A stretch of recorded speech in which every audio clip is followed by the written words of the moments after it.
every once in a while when I'm doing this show, you gotta go way far out there in order to come back and make a point. And this is gonna be one of those shows. So I'm just gonna ask you to trust me. I want you to stick with me for the journey and trust me that we're actually getting to the major point, okay? Alright, sounds good. So, Smurfing.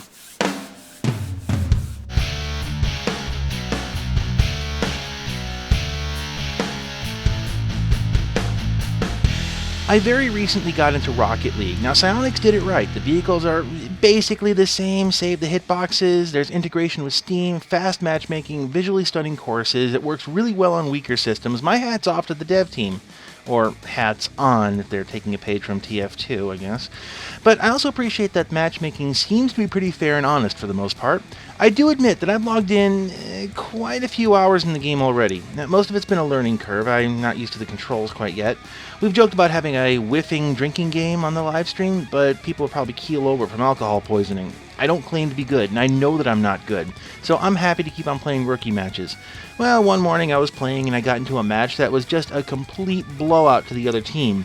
One player in particular was really blowing the doors off of everybody else, and I've had flashes of brilliance, so I know that flukes can happen, but then with time running out, he does this.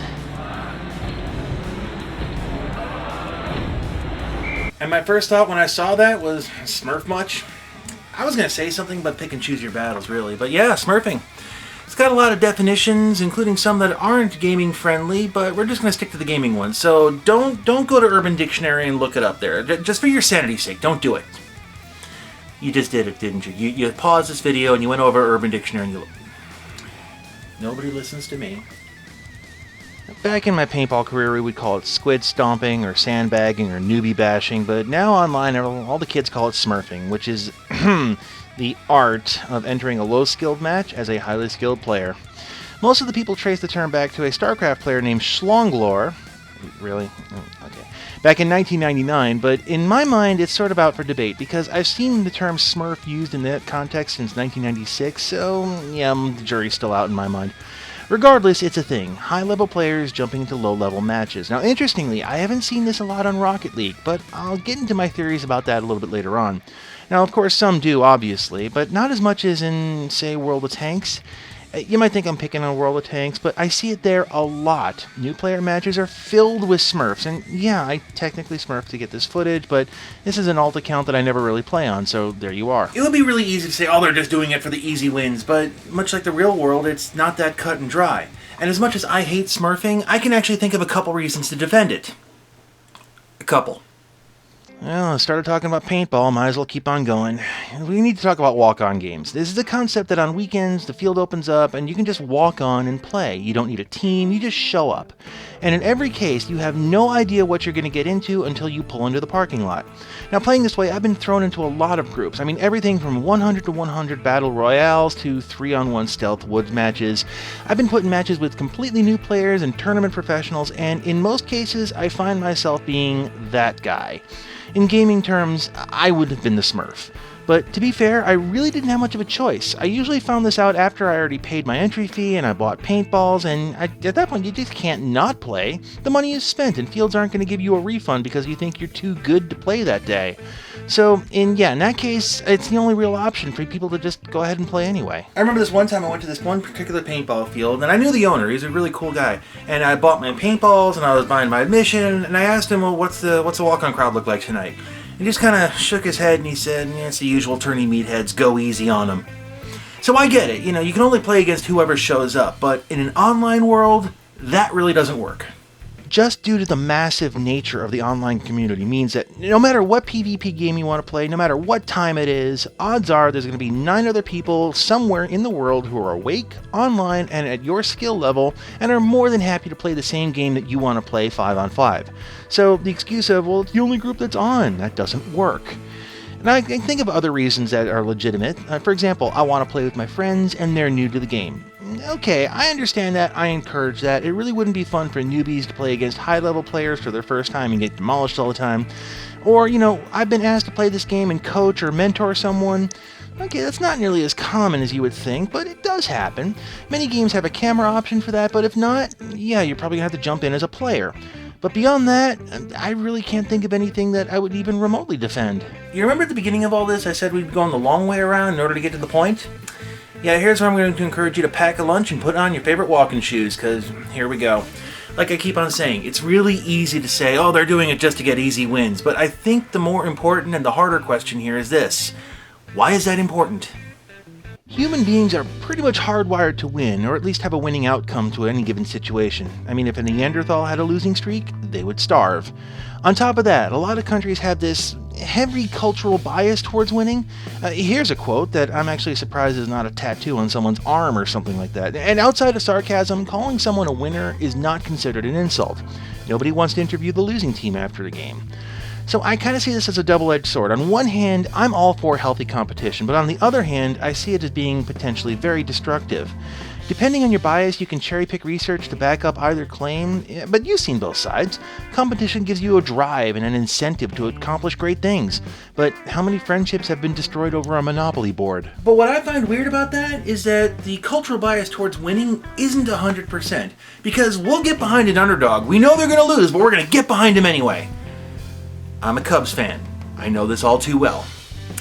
But we all love a good Cinderella story, and there's an assumption that all you need is a level playing field, the drive, the tenacity, and the skill, and anybody can win any given game. That's a lot of assumption you're making there. Yeah, the romantic notion of a fair fight is just that. It's a romantic notion. There is no such thing. People will sway the odds in their favor by any means possible. For example, the term pay to win exists. But even more than that, people will buy the best gear, they'll lobby for the rules to favor their style of play, or they're just going to outright stack teams to allow them to win. Like me and you versus them three. I don't think so. Okay, to be fair, if you're playing professional level gaming or sport for that matter, yeah, this is to be expected. You've got sponsors to keep happy, and the money stops flowing if you start losing, so you gotta recruit high-level players to win, fine. But even in just normal gaming, I've seen teams get stacked like this. I've even seen people try to hide their experience from the other team to get an opening move advantage. And you don't want to know what professional sports teams do to, what's the euphemism? Massage the rules? Yeah, if the referee didn't see it, it never happened. It's a mantra for years. So let's combine all these things here. Let's combine this whole fetish for winning, the whole idea of stacking the deck, and just for fun, let's take the referee and just chuck him out the window. Now you get Smurfing. However, we're really not answering the question of why they would do such a thing. Okay, I'm about to put myself in the firing line, but here's my analysis of things. You'll notice on my World of Tanks UI, the names are colored. Now this is an add-on that fetches player win-loss ratios and then shows them using a color chart. The further into the red indicates a low percentage of wins, and higher into the blues, that's a higher percentage of wins. On this type of a chart, there's no indication about how these wins and losses happened, and yet your worth as a human being is based on that percentage. Mainly because people aren't usually going to go diving into your records and figure out how many Tier 1 victories you've racked up as comparison to Tier 7 victories. It doesn't matter. Your win number is big enough, you're cooler than the scrub who has 1% win number under you. Gamers have been conditioned to cherish winning over all things. And I say conditioned because this is like Skinner box level of conditioning here. You want that cool armor? Well, you gotta win this PvP match. Oh, you have to beat this boss. You have to win or you get nothing. So yeah, kick out your teammates, take some shortcuts if you have to, play less experienced people, it doesn't matter. It's all about the winning. And on top of that, the big rewards goes to whoever is winning better than their teammates. Okay, my inner English teacher is screaming at me for that, but that's really basically how it works. If you know the system and you can game the system and do things specifically to score more points than your teammates, yeah, you're going to get a better reward than somebody who doesn't know the system as well and is playing the team game but not doing things to score specific points within the game. So there really is no reason to not Smurf, especially when you go one layer deeper. I think I can safely say that nobody likes to lose, but would you believe that goes to a biological level? Winning can literally be like a drug. Your brain dumps dopamine and testosterone into your system when you win, and it literally changes your brain chemistry. And when you lose, well, it doesn't, and that also alters your brain chemistry. If you look at it that way, then Smurfing is the equivalent of being a junkie. You need your fix, and it doesn't matter how you get it. And yeah, you can't always win unless you stack the odds in your favor. Actually, it kind of makes me feel bad for the Smurf player, really. It explains why they Smurf with no remorse, and sometimes with some pride. This is why I don't think there's really a solution here, because even ignoring the chemical dump, it's socially acceptable behavior from everybody else. It's like a hazing ritual.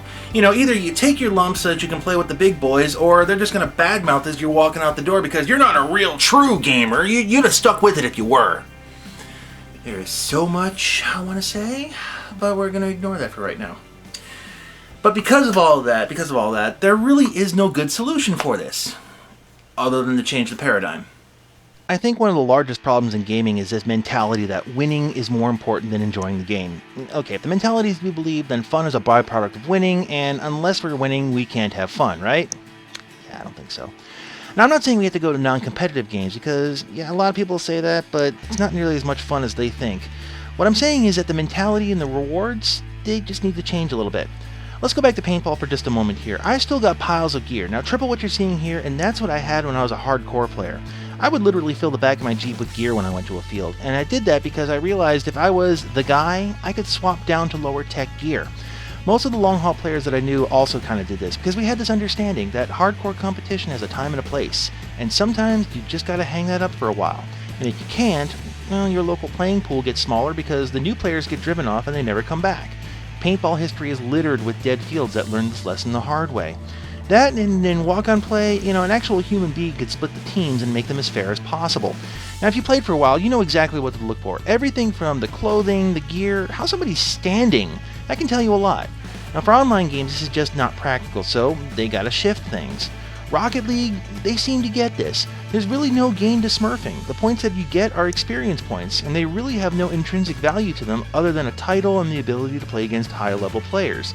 They basically removed most of the reward for smurfing. Not to mention the financial cost. I mean, $20 in a new account, it's not really worth it just to beat up noobs, at least for most people. This isn't to say that people won't do it, but the big rewards are just not there. Competition isn't going away anytime soon. It's part of our hardwiring as human beings. We can't help it, but we can choose to occasionally put it in check. I'm a lot more competitive than I let on, and even I realized I don't like losing, but at the same time, winning at all costs all the time, it just isn't worth it. My old friend Dirty Dan actually put it best. He said, bashing on newbies is kind of like hunting butterflies with a shotgun. Oh, sure, it's a lot of fun, but at the end of the day, really, what do you have to show for yourself?